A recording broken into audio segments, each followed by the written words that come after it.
Hello बच्चों, welcome back to my channel. तो क्या तुमने भी अभी अपना बैचलर्स ऑफ फिजियोथेरेपी का कोर्स कंप्लीट किया है और अब तुम भी कंफ्यूज हो कि हम क्या करें? हम एमपीटी करें, एमबीए करें, अपना क्लिनिक खोलें, कोई हॉस्पिटल ज्वाइन करें, या फिर हम क्या करें, या फिर इसके अलावा हम और क्या कर सकते हैं? तो इस वीडियो में मैं तुम्हारे लिए ढूंढ के लाई हूँ ऐसे 10 करियर ऑप्शंस जो कि तुम चूज कर सकते हो आफ्टर कंप्लीटिंग योर बीपीटी। तो इस वीडियो को एंड तक जरूर देखना। तो बच्चों, बैचलर्स करने के बाद आपके जो करियर ऑप्शंस है ना, उनको हम ब्रॉडली दो कैटेगरीज में डिवाइड कर सकते हैं। पहला तो ये कि you pursue your higher studies, आप अपनी आगे की पढ़ाई कंटिन्यू करते हो। और दूसरा ये रहता है कि you start working as a therapist, यानी कि आप अपनी क्लिनिकल प्रैक्टिस जो है वो स्टार्ट कर देते हो। तो सबसे पहले आप इन दो कैटेगरीज में चूज करो कि आपको किस एरिया में जाना है, whether you want to practise as a therapist या फिर आपको अपनी आगे की जो पढ़ाई है वो कंटिन्यू करनी है। तो बच्चों, वीडियो को अभी यहीं पॉज करो और अपना माइंड मेकअप करो कि आपको आगे पढ़ाई करनी है या फिर आपको आगे जॉब कंटिन्यू करनी है। अगर बच्चों आपने चूज किया है कि you want to pursue higher studies after your bachelors, तो उसके लिए आप 5 ऑप्शंस चूज कर सकते हो। तो वो मैं आपको अभी बताने वाली हूँ। ठीक है, आप अपने हिसाब से, अपनी प्रेफरेंस के हिसाब से जो आपको सूट करता है, आप वो वाला कोर्स इसमें ज्वाइन कर सकते हो।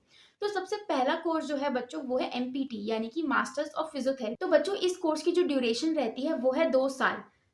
और इसके अंदर आप स्पेशलाइजेशन करते हो इन योर फेवरेट फील्ड। ठीक है, या तो ortho, neuro, gynae, sports, cardio, geriatrics, community rehabilitation. तो इनमें से आप अपनी कोई फेवरेट फील्ड चूज करके और एंट्रेंस एग्जाम क्लियर करते हो कॉलेज का, और फिर आपको अपनी फील्ड मिल जाती है। तो ये तो हुआ पहला option, that is masters of physiotherapy, जो कि हर एक बच्चे के माइंड में होता ही है। ठीक है, दूसरा ऑप्शन जो मैं आपको बताने जा रही हूँ वो है एमबीए। तो बच्चों, एमबीए भी एक बहुत अच्छा ऑप्शन है आफ्टर योर बैचलर्स। ठीक है, तो कुछ कॉलेजेस के अंदर क्या होता है ना, वो आपसे वर्क एक्सपीरियंस मांगते हैं। तो ये कॉलेज टू कॉलेज डिपेंड करता है कि आप कौन सा कॉलेज चूज कर रहे हो। कुछ कॉलेज के अंदर आपका एंट्रेंस एग्जाम भी होता है अगर आप किसी अच्छे कॉलेज के अंदर जाते हो, प्लस कई बार कॉलेजेस आपसे आपका वर्क एक्सपीरियंस भी डिमांड करते हैं। So you can pursue MBA in sports management, MBA in hospital and health management, Masters in public health, that is MPH, masters in health administration, that is MHA. तो बच्चों, ये सारे options रहते हैं आपके पास। अगर आप एमबीए परस्यू करना चाहते हो तो ये भी एक बहुत अच्छा कोर्स है, आप इसमें डेफिनेटली ज्वाइन कर सकते हो।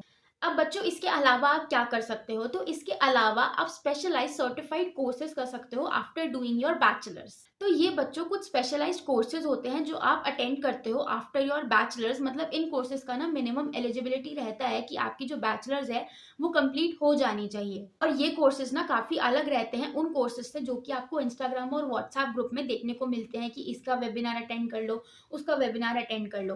तो ये उनसे बहुत ही डिफरेंट कोर्सेज होते हैं। तो मैं आपको कुछ कोर्सेज के नाम बताती हूँ, जैसे कि सर्टिफाइड एनडीटी, यानी कि neuro developmental technique, certified MDT, mechanical diagnosis and therapy.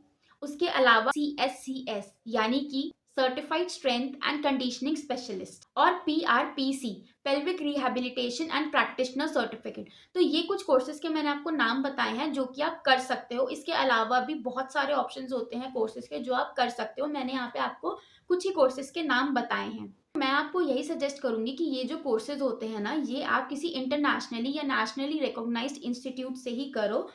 और ये जो कोर्सेज है ना, ये आप ऑफलाइन मोड पे करो, ऑनलाइन कोर्सेज को मत अटेंड करो, क्योंकि इसमें ना हमें हैंड्स ऑन ट्रेनिंग होती है, हमें हैंड्स ऑन चीजें सीखनी होती हैं। तो वो आप ऑनलाइन में इतना अच्छे से नहीं सीख सकते जितना आप ऑफलाइन में सीखोगे। और इसके एंड में आपको आपका जो कोर्स कंप्लीशन का सर्टिफिकेट है वो भी आपको मिल जाता है।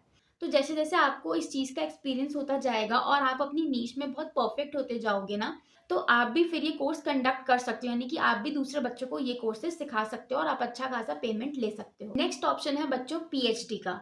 तो बच्चों, पीएचडी करने से पहले ना आपको अपनी मास्टर्स कंप्लीट करनी होती है। बैचलर्स के बाद आपको डायरेक्टली पीएचडी में एडमिशन नहीं मिलता, तो मास्टर्स इसके लिए एक मैंडेटरी चीज होती है। तो आप ये भी कर सकते हो आगे। तो जो लास्ट कोर्स मैं आपको बताने जा रही हूँ बच्चों, वो है एमएससी इन एनाटॉमी। तो ये कोर्स भी बहुत सारी यूनिवर्सिटीज और कॉलेजेस जैसे कि एम्स एक्सेट्रा कराते हैं। तो आप ये कोर्स वहां से अपनी एलिजिबिलिटी क्राइटेरिया चेक करके, उनका एंट्रेंस एग्जाम होता है, आप वो क्लियर करके इस कोर्स के लिए भी अपने आप को एनरोल कर सकते हो। ये तो करी हमने बात कि आप आगे और किस किस चीज में अपनी हायर एजुकेशन परस्यू कर सकते हो। अब बात करते हैं कि अगर आप अब पढ़ना नहीं चाहते, आपने बहुत पढ़ाई कर ली बैचलर्स के अंदर, अब आप चाहते हो कि मैं कुछ अपनी स्किल्स के ऊपर काम करूं, so you wanted to start working as a therapist now. तो आपके पास क्या क्या ऑप्शंस हैं और आप किस किस तरीके से काम कर सकते हो? तो इसमें मैं आपको 5 चीज़ें बताऊँगी। तो जो सबसे पहला आपका पॉइंट आता है वो है वर्किंग इन हॉस्पिटल्स या हेल्थ सेंटर्स। तो बच्चों आप अपनी बैचलर्स खत्म होने के बाद ना किसी भी हॉस्पिटल में अप्लाई कर सकते हो और वहाँ पे आप एज़ अ थेरेपिस्ट जॉइन कर सकते हो। तो बच्चों यहाँ पे जो आपकी ड्यूटी लगती है ना वो ओपीडी, आईपीडी, आईसीयू इन सब जगहों पे आपकी ड्यूटी लगती है। और यहाँ पे ना आप सारे हेल्थ केयर प्रोफेशनल्स जो होते हैं उनके साथ एज अ टीम काम करते हो। और बच्चों हॉस्पिटल में काम करने का एक प्लस पॉइंट ये होता है ना कि आप यहाँ पे डिफरेंट डिफरेंट सेमिनार्स वर्कशॉप्स भी अटेंड कर सकते हो, जिससे आपकी जो प्रोफेशनल स्किल है वो और भी एनहांस होती है। दूसरा आता है बच्चों प्राइवेट प्रैक्टिस। तो अगर आप हॉस्पिटल नहीं ज्वाइन करना चाहते हो और आप चाहते हो कि मैं खुद का अपना क्लिनिक खोलूँ, तो वो आता है आपकी प्राइवेट प्रैक्टिस के अंदर।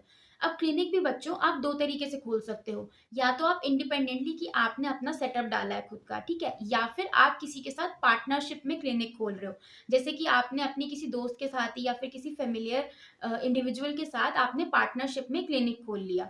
नहीं तो बहुत बार क्या होता है ना कि जैसे कोई ऑर्थोपेडिशियन है, उसने अपना क्लिनिक खोला है, तो आप भी उसके साथ पार्टनरशिप में क्लिनिक खोल लेते हो, ठीक है, ताकि वहाँ के जो पेशेंट्स होंगे वो यहाँ रेफर हो जाएंगे और यहाँ के जो पेशेंट्स होते हैं आप उन्हें भी ऑर्थोपेडिशियन के पास रेफर कर सकते हो। तो इस तरीके से भी कोलैबोरेशन या पार्टनरशिप में आप अपना क्लिनिक स्टार्ट कर सकते हो या फिर आप बिल्कुल इंडिपेंडेंटली अपना क्लिनिक शुरू कर सकते हो। नेक्स्ट पॉइंट आता है बच्चों होम विजिट का। तो यहाँ पे क्या होता है ना कि जो थेरेपिस्ट होता है वो खुद पेशेंट के पास जाके उनके घर पे उनको ट्रीटमेंट देते हैं।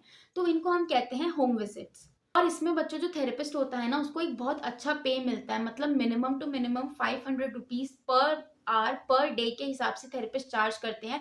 मिनिमम रेट मैं आपको बता रही हूँ और आगे तो बहुत ही हो सकता है। और मेरे काफ़ी ऐसे फ्रेंड्स हैं बच्चों जो approximately 1 to 1.5 lakh rupees earn करते हैं by doing just home visits.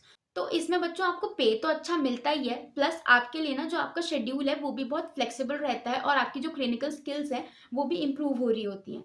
अब जो नेक्स्ट पॉइंट है बच्चों वो है टीचिंग और रिसर्च का। तो बच्चों आप किसी कॉलेज के अंदर ना एज अ प्रोफेसर अपॉइंट हो सकते हो, ठीक है, बट इसके लिए मैंडेटरी क्या होता है ना, इसके लिए आपको मास्टर्स करनी तो बहुत ही मस्ट होती है। और कहीं कहीं जगह आप तो पीएचडी भी मांगते हैं कि आप पीएचडी हो गए तभी आप एज अ प्रोफेसर अपॉइंट हो सकते हो। तो ये चीज आप डायरेक्टली बैचलर्स के बाद तो नहीं कर सकते, बट अगर आपने मास्टर्स कर रखा है तो आप इस चीज को डेफिनेटली ट्राई आउट कर सकते हो। बच्चों लास्ट ऑप्शन जो है आपके पास वो है गवर्नमेंट जॉब्स का। तो आप डिफरेंट डिफरेंट गवर्नमेंट के जो इंस्टीट्यूट्स हैं वहाँ के लिए अप्लाई कर सकते हो, जैसे कि एम्स का पेपर हो गया, डीएसएसबी हो गया, सीआईएसएफ हो गया, और भी बहुत सारे स्टेट वाइज आपके फिजियोथेरेपिस्ट के एग्जाम्स निकलते रहते हैं। तो आप उनको चेकआउट कर सकते हो और उस हिसाब से अपना फॉर्म भर सकते हो। तो बच्चों यहाँ पे ना हर गवर्नमेंट एग्जाम जो होता है ना उसका जो क्राइटेरिया होता है वो अलग अलग होता है। तो बच्चों किसी एग्जाम में तो आपको ना सिर्फ बैचलर्स की ज़रूरत होती है, किसी एग्जाम में आपको बैचलर्स प्लस 2 इयर्स एक्सपीरियंस दिखाना होता है, किसी एग्जाम के अंदर आपको मास्टर्स मैंडेटरी होती है। तो ये डिपेंड करता है कि कौन सा इंस्टीट्यूट पेपर निकाल रहा है और उसके एलिजिबिलिटी क्राइटेरिया क्या है। तो आप ये चेकआउट कर सकते हो और अपनी रिक्वायरमेंट्स के अनुसार आप उसको फिल कर सकते हो और एक अच्छी गवर्नमेंट सीट आप ले सकते हो। तो बच्चों ये सारे करियर ऑप्शंस हैं जो आप चूज कर सकते हो after your BPT, that is bachelors of physiotherapy. Do let me know कि आपने कौन सी फील्ड चूज करी है। और आपको मेरा वीडियो अच्छा लगा हो तो please like share and subscribe to my channel. Thank you.